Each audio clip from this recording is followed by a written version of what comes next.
In the vast, sun-scorched dunes of the Sahel, where the wind sang secrets through shifting sounds and the sky remained mercilessly clear, a lone figure walked, a woman draped in royal indigo robes, her head high despite the silence that surrounded her.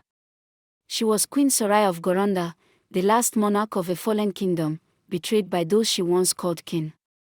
Now she was alone in the desert, pursued by ghosts of her past and the weight of her people's hopes. This is not just a story of survival. It is a tale of vengeance, wisdom, and the unbreakable spirit of a woman who refused to be forgotten. The desert would become her trial and her throne. Once, the kingdom of Goranda was a jewel of the northern savannah. Its trade caravans brought gold, spices, and textiles to every corner of the Sahel. Under Queen Soraya's rule, peace flourished.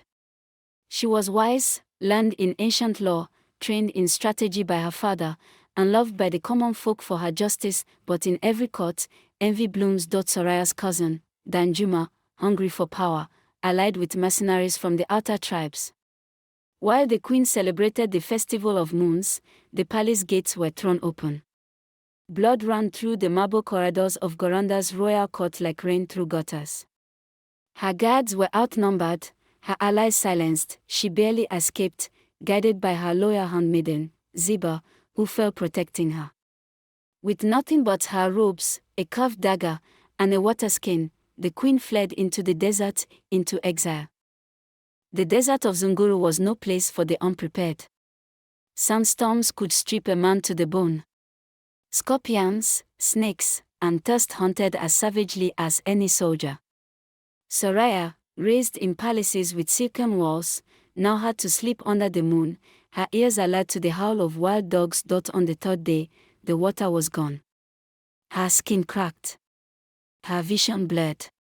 But her heart would not yield. She remembered the words of her grandmother, the seer queen of old, when the river is dry, remember that the well is within. Soraya began to speak to the desert, not in madness, but in defiance. Do you think you will break me? She said to the wind. I am Goranda. I am the lioness of the savannah. I am flame, not ash. That night, she found shade beneath a dead baobab and dreamt of a woman with skin of clay and eyes like burning coals. The woman whispered, survive, and you shall reclaim more than a kingdom. On the seventh day, she collapsed. When she woke, cool water touched her lips. She was in a tent, shaded with palm fronds. The air smelled of dates and leather. Around her stood figures dressed in flowing white robes, their faces wrapped in indigo veils. The Kelkoni, desert nomads feared for their fierce independence, had found her daughter fast. They thought her a madwoman. Who else wanders the dunes alone with royal rings on their fingers and a dagger carved with palace script, but their matriarch, Mama Wura? Sodipa, you are not mad, Wura said. You are flame hidden in dust. Who are you really? Soraya answered, I am no one, and yet, I was once a queen. Wura smiled. Then you may learn again what it means to rule, not from a throne, but from the sand upward. And so began Soraya's rebirth. For months, Soraya lived with the Kelkoni. She learned how to ride camels, how to read the stars, how to find water where none seemed to exist. She learned their songs, their war cries, their silences. She also listened. She heard how Danjuma had declared himself Amir of Goranda, how he ruled with brutality, taxing the poor into hunger, executing dissenters, burning old scrolls from the royal archives. But many in the outer tribes whispered of the desert queen who walks with fire. Soraya's legend had begun to grow. Wura once said, the best revenge is not a blade in the back. It is when your enemies live long enough to see you rise again. Soraya began gathering allies, exiled warriors, traders wronged by Danjuma, young nomads eager for change. She forged a hidden army in the sands, and then the rain came. In the Sahel, rain is more than weather, it is omen.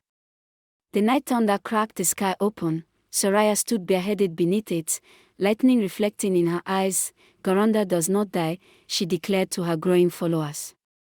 It waits. I waited. Now, we move. With the storm behind her, she marched not with the pomp of royalty, but with the precision of a hunter.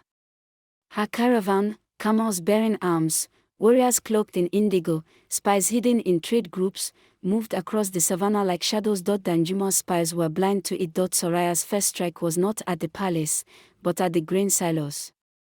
She liberated them and fed the starving. Then she freed prisoners from the iron mines of Gida. With each victory, the chant spread, Soraya lives. The queen walks. Goronda's heart beat again. By the time Soraya reached the walls of her old city, thousands marched behind her.